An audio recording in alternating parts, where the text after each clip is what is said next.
បាទសួស្តីថ្ងៃនេះខ្ញុំនឹងមកឲ្យបងប្អូនអំពីរបៀបចុះឈ្មោះជាមួយនឹងភាសា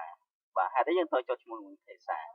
បាទពីមុនបងប្អូនស្ដាប់ឮពាក្យថា PayPal បាទ PayPal គឺជា e-bank account ហើយភាសាក៏ជា e-bank account ដែរពីហ្នឹងខុសគ្នាត្រង់ថា PayPal គឺអត់ support ជាមួយនឹងប្រទេសខ្មែរគឺប្រទេសខ្មែរយើងបានតែ send money ទេតាមរយៈ PayPal អត់អាចដកលុយឬក៏ដកលុយឬក៏បាទគឺដកលុយហើយណៃភាសាគឺអាចឲ្យយើងដកលុយ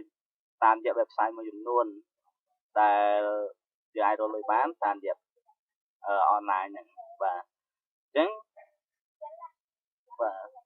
បងប្អូនវាយទៅលើ browser បើ browser ហើយបងប្អូនវាយពាក្យថា pesa.com មក www.pesa.com មកដល់មកទៀតបងប្អូនចុចលើពាក្យថា sign up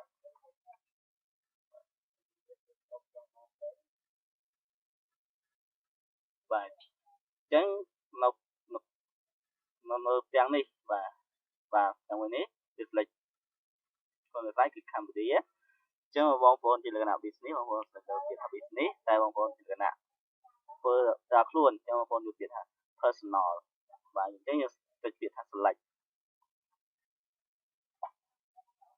បាទអញ្ចឹងនៅលើ dialog box នេះគេថា create your Pesa personal account អញ្ចឹងយើងនៅកន្លែងពាក្យ salutation នេះយើងចុចពាក្យថា Mr. first name ឈ្មោះរបស់យើងបាទ last name goal បាទអញ្ចឹងនៅចំណុចនេះគឺ email address យើងវាយ email address យើងចូល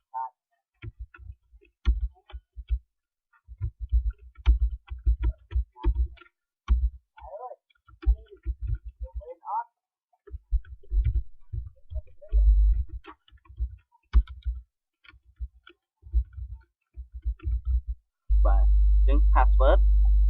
បងប្អូនវាយ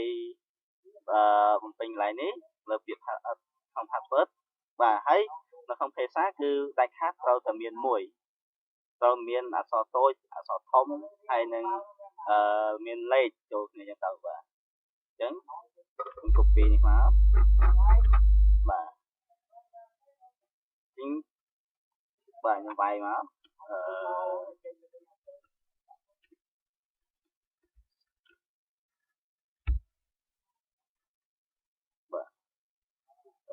ខ្ញុំវាយ password មក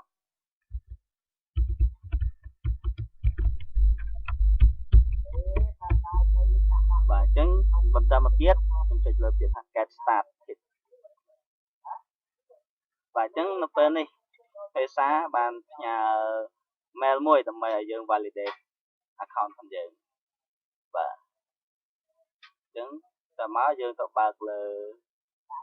account ភាសា account របស់យើងមកបាទបើក mail របស់យើងមកបាទអញ្ចឹងខ្ញុំបិទនេះចោលទៅបាទអញ្ចឹងខ្ញុំ refresh តិចដើម្បីភាសាផ្ញើមក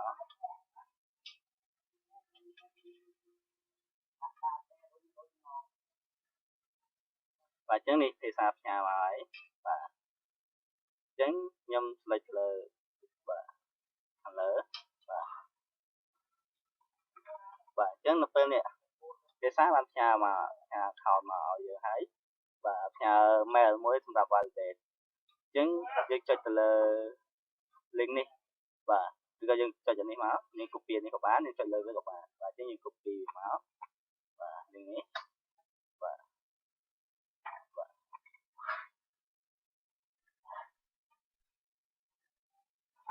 ខ្ញុំ copy link នឹងមកខ្ញុំបើក page មួយទៀតបាទអញ្ចឹងខ្ញុំលើវា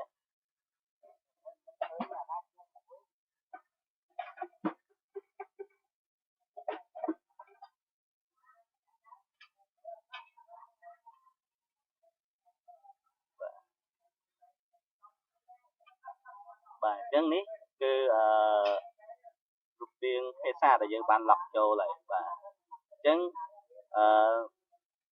នៅក្នុងការវីដេអូដែលបង្ហាញពី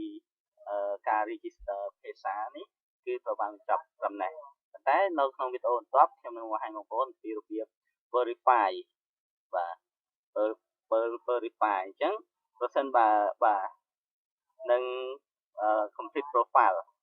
ទៅលើ Paysa account របស់យើងបាទសូមអរគុណ